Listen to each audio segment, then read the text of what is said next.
50 years ago there lived a king who was very anxious to get married, but, as he was quite determined that his wife should be as beautiful as the sun, the thing was not so easy as it seemed, for no maiden came up to his standard. Then he commanded a trusty servant to search through the length and breadth of the land till he found a girl fair enough to be queen, and if he had the good luck to discover one he was to bring her back with him. The servant set out at once on his journey, and sought high and low in castles and cottages, but though pretty maidens were plentiful as blackberries, he felt sure that none of them would please the king. One day he had wandered far and wide, and was feeling very tired and thirsty. By the roadside stood a tiny little house, and here he knocked and asked for a cup of water. Now in this house dwelt two sisters, and one was 80 and the other 90 years old. They were very poor, and earned their living by spinning. This had kept their hands very soft and white, like the hands of a girl, and when the water was passed through the lattice, and the servant saw the small, delicate fingers, he said to himself, "A maiden must indeed be lovely if she has a hand like that." And he made haste back, and told the king, "Go back at once," said his majesty, "and try to get a sight of her." The faithful servant departed on his errand without losing any time, and again he knocked at the door of the little house and begged for some water. As before, the old woman did not open the door, but passed the water through the lattice. "Do you live here alone?" asked the man. "No," replied she, "my sister lives with me. We are poor girls, and have to work for our bread."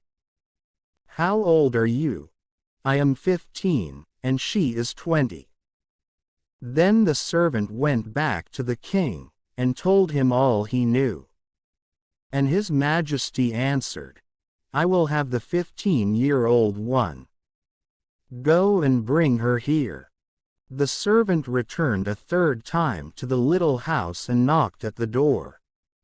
In reply to his knock the lattice window was pushed open, and a voice inquired what it was he wanted.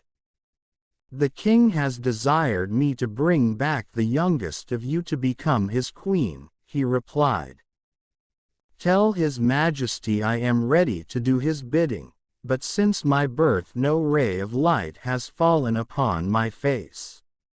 If it should ever do so I shall instantly grow black. Therefore beg, I pray you, his most gracious majesty to send this evening a shut carriage, and I will return in it to the castle." When the king heard this he ordered his great golden carriage to be prepared, and in it to be placed some magnificent robes, and the old woman wrapped herself in a thick veil, and was driven to the castle. The king was eagerly awaiting her, and when she arrived he begged her politely to raise her veil and let him see her face. But she answered, "Here the tapers are too bright and the light too strong. Would you have me turn black under your very eyes?" And the king believed her words, and the marriage took place without the veil being once lifted. Afterwards, when they were alone, he raised the corner, and knew for the first time that he had wedded a wrinkled old woman. And, in a furious burst of anger, he dashed open the window and flung her out. But, luckily for her, her clothes caught on a nail in the wall, and kept her hanging between heaven and earth. While she was thus suspended, expecting every moment to be dashed to the ground, 4 fairies happened to pass by. "Look, sisters," cried one, "surely that is the old woman that the king sent for. Shall we wish that her clothes may give way, and that she should be dashed to the ground?" "Oh no, no," exclaimed another. "Let us wish her something good. I myself will wish her youth, and I beauty, and I wisdom, and I a tender heart." So spake the fairies, and went their way, leaving the most beautiful maiden in the world behind them. The next morning when the king looked from his window he saw this lovely creature hanging on the nail. "Ah, what have I done? Surely I must have been blind last night." And he ordered long ladders to be brought and the maiden to be rescued.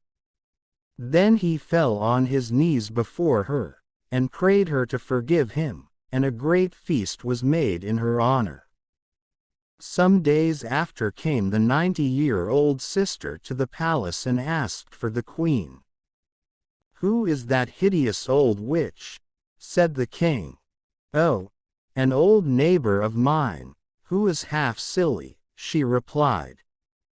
But the old woman looked at her steadily, and knew her again, and said, "How have you managed to grow so young and beautiful? I should like to be young and beautiful too." This question she repeated the whole day long, till at length the queen lost patience and said, "I had my old head cut off, and this new head grew in its place."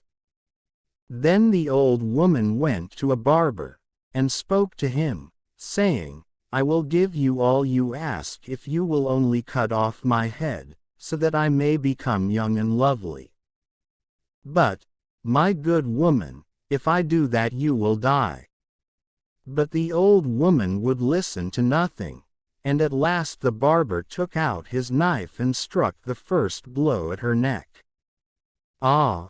she shrieked as she felt the pain. "Il faut souffrir pour être belle," said the barber, who had been in France. And at the second blow her head rolled off, and the old woman was dead for good and all.